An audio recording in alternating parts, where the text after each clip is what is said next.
Greedy stepmom stole my inheritance and my house, so I nuked her career in life. Bye, Felicia. Let's jump right in. My mom died giving birth to me, so I never knew her. She looked pretty in pictures. Dad says she was a good woman, and I believe him. He was a good dad and raised me by himself with the help of my aunt until I was 11. My aunt has her own kids that are a few years older than me, but we were all friends growing up and still are, which includes my aunt. Like my mom, my aunt is a good woman. My dad worked crazy long hours to provide for me. He owned his own convenience store. He was manager and cashier for most of the day and had one other employee as his helper. I was just a kid, but would also help at the store after school, sweeping and stocking. The longest time my dad's helper was a Chinese guy, but then he had to quit because he had to take care of his ailing parents in China. So my dad replaced him with a white guy who did okay for a while, but then he graduated college and moved on. Finally, my dad hired a Chinese woman to be his helper, and this woman would eventually become his second wife and my stepmom. I will call her Barbara, though. Of course, her name isn't actually Barbara. Barbara was only 15 years older than me, so she was a lot younger than my dad, who was 44 and she was like 26. She also didn't speak Chinese in the same dialect at first, which was inconvenient for our convenience store, because we lived in a Chinese part of town where most of the customers were Chinese Mandarin, and only once in a while white or black people come in. So her English wasn't such an advantage. Barbara was nice to me at first, so I thought she was a good person. I was not yet 12 when they got married, and she moved into our house.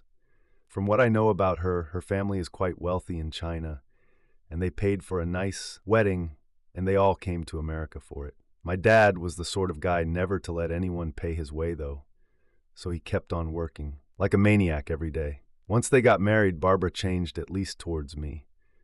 She was no longer big sis like she tried to portray herself when she and my dad were dating, where she treated me as a peer, but now she was super strict and controlling. She no longer let me help out around the shop like before. It's not like Cinderella where the mom would force the kid to do all this work, but she did tend to isolate me from my father. Over the next few years, she convinced my dad to sponsor all sorts of her relatives and friends to come over from China to live in America. He would set these people up with businesses because even though my dad wasn't rich, he was very bright and knew how to make money. They would open little restaurants, dry cleaners, cell phone repair shops, things like that. Pretty much all the little foreign mom and pop shops you see in any small town. My dad helped make those things, except the owners were Chinese guys. When I was 17, my dad developed lung cancer due to smoking heavily ever since he was 13. He died only 2 years later at only 52. When I was a kid, I always had in mind to one day take over my dad's store when he retired. Now that I was 19, I was still too young to sell liquor, but I surely thought Barbara would let me work in the store now that my dad was gone. No such luck. She had one of her adult cousins take over the store, and the guy hired only his own friends and family to work in it. So the store my dad built from nothing was no longer part of my life. Barbara also had my dad fix his will so that she got almost all of his money, which again, although he wasn't Bill Gates rich, was several hundreds of thousands of dollars. I didn't really care about the money. Barbara can have it, but it still sucks. She got all his money and her family is already rich. I think she was just using my dad to transport her clan from China to America. But that's just my theory. All the money in the world cannot pay to bring my dad back. And I'd rather have that than cash, but I digress. However, after saying that, I will admit my dad set aside a small trust for me that was enough to put me through junior college. Also, the minute I turned 18, Barbara threw me out of the house my dad bought and paid for with his hard work. This is not a place for you. You go now. Bye-bye. She owned it because she was his wife. And now that my dad was dead, Barbara could move her new boyfriend into the house in his place. Her new boyfriend was a big fat scumbag from Taiwan, who from what I hear was a big shot mobster in his home country. But here in America, he just played mahjong all day and lived off his wife's money in my dad's house. Honestly, I think he was hanging out in America to avoid gang trouble in Asia. Also, I think my stepmom got with him because he has connections in China and Taiwan, and then maybe some fraud is going on. Before I got kicked out of my dad's house, my stepmom used my dad's money to invest in a couple of apartment buildings. I eventually heard that she was renting out rooms to various traffickers, and basically, they were bordellos. This was all stuff I found out later, along with the news that she not only made big money off rents, but the traffickers were giving her a kickback on money they earned. I will say this for Barbara, she's a very beautiful woman physically, and it's easy to see why my father was attracted to her. Though if I think of her as not my stepmom, she personally does nothing for me. She often got men to do what she wanted because she was pretty. I'm also quite certain that she gave them more than eye candy, but aside from one very important case, I cannot prove it. What was that case? Well, I moved in with my nice aunt, who sheltered me when I went to college for a degree in computer engineering. My smaller inheritance paid for a couple years of school. My aunt was nice to me, and even though she was still taking care of her own children, she had one son who already married and had his own family, but 3 daughters who still lived at home and were unmarried. She didn't ask me for rent. Her own husband had passed away long ago, so I got to play man of the house, taking care of the yard and fixing things like cars and computers while I lived there. After a couple of years, I lose touch with Barbara and just concede that she won. I also got a job at a computer hobby store, where I am soup upper of computers to make them go fast. It's a good experience, and though the money isn't so great, at least, hey, it is some money, and I'm starting to make a name of myself in the world, or at least in our small city.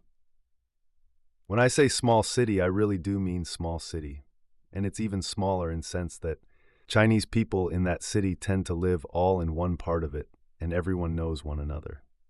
Eventually, I meet my own girlfriend, Kay, who is much the same age as me, and is going to school to be a nurse. After Kay and I am dating a few months, I start to meet her family. She knows about my living situation, that I live with my aunt, and that I have a mean stepmom who threw me out of my dad's house, but I never said Barbara's real name before. So I meet Kay's family, and she has an older brother, Mike, who is about 26. Mike is Chinese like all of us, but he is very heavily tattooed, and he had spent some time in prison because he was a banger as a teenager and did time until his early 20s. He worked for a landscaping company, cutting grass and all that. He is what we call in our neighborhood a cowboy, but I don't know how accurate that translates in English to what I'm trying to say he is. Well, anyway, after coming to Kay's house and seeing him around a couple of times, Mike overhears me answer one of Kay's questions about my stepmom, and Barbara's name comes up. Mike is saying, "Oh, excuse me, May. Hey, OP, did you say Barbara's real name?" In my neighborhood, everyone calls their little sister May. So I say, "Yeah, that's my stepmom." Oh, he tells me, "No offense, OP, but I'm fucking your step." Mom, no way. Evidently, Mike has sex with all sorts of women in the neighborhood and outside of it, too. He brags about all the white and black and Mexican ladies he also landscapes. I haven't really thought about my stepmom other than talking about stuff in the past, so it was interesting hearing what she was up to. I mean, other than fucking my girlfriend's brother.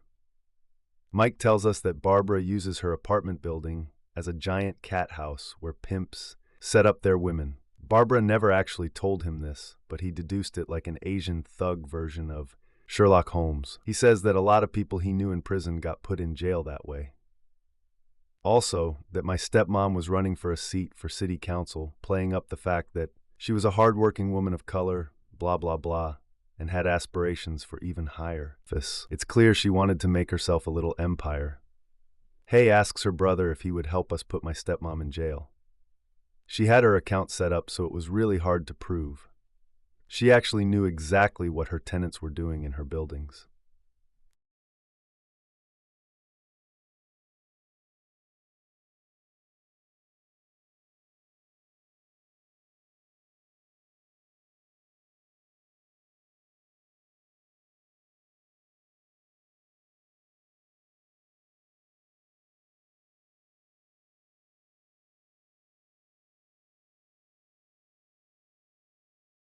Little sister was asking for help. He was willing to forego the money.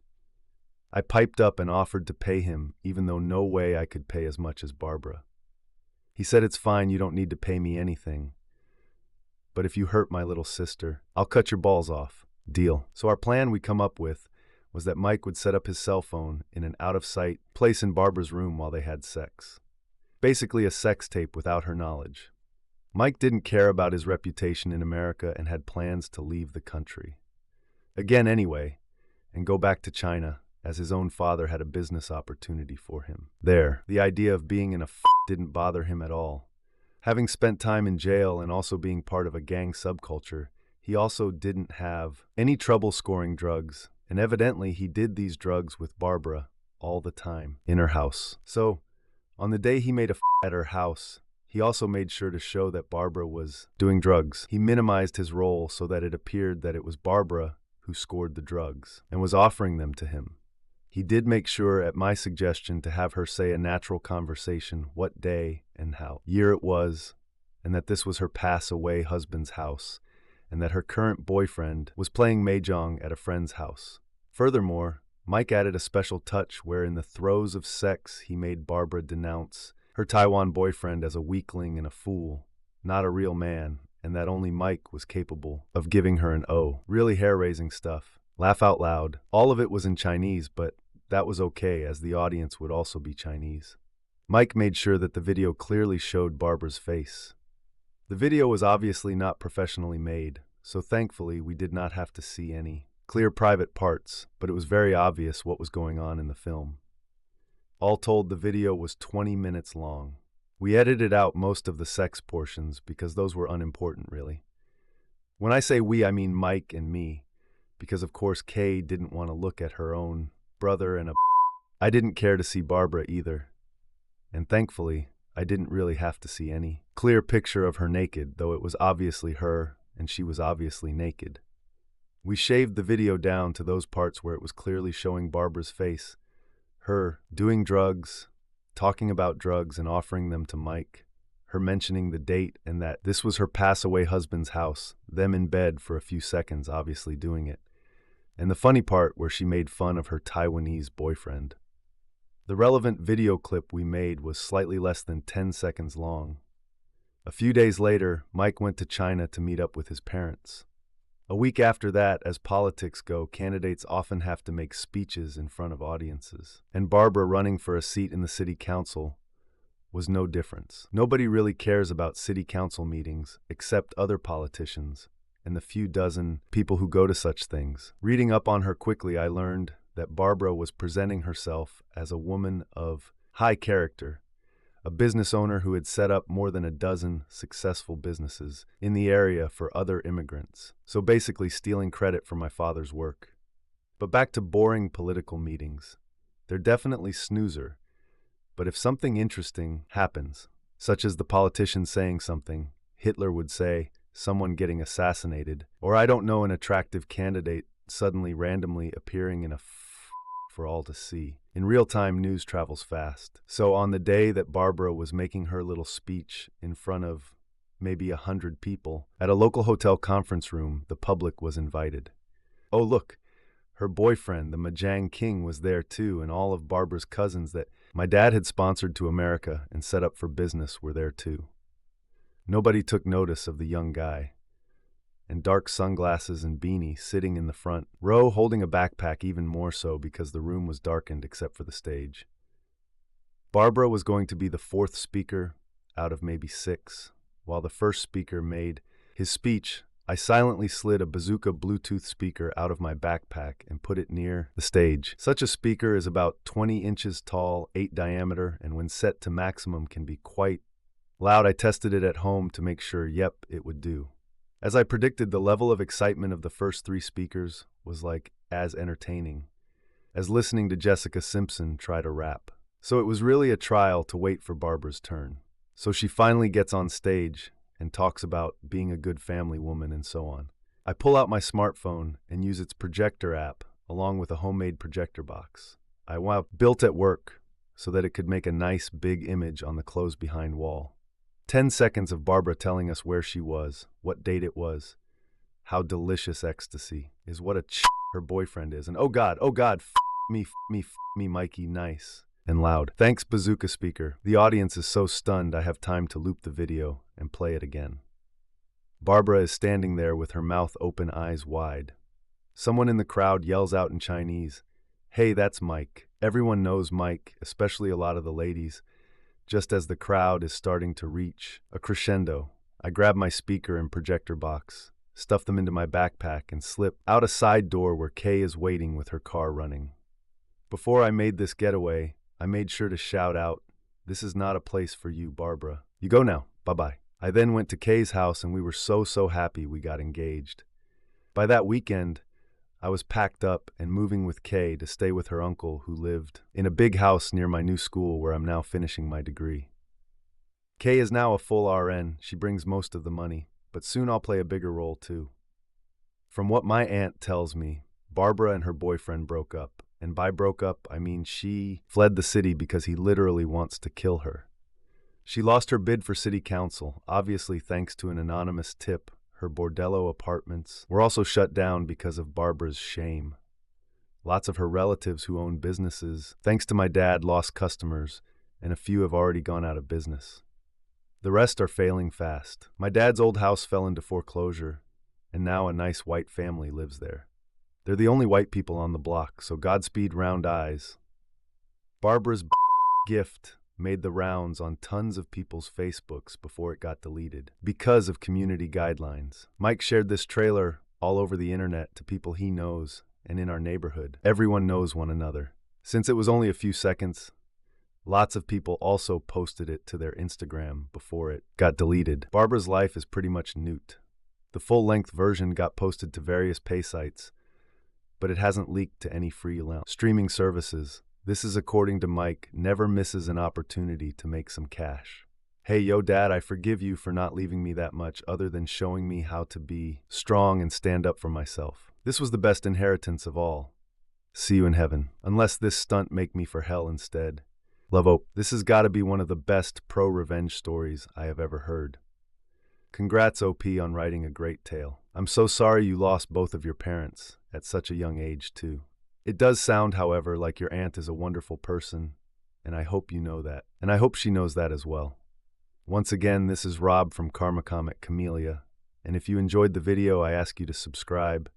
Make sure to share it with your friends, and we'll see you in the next one.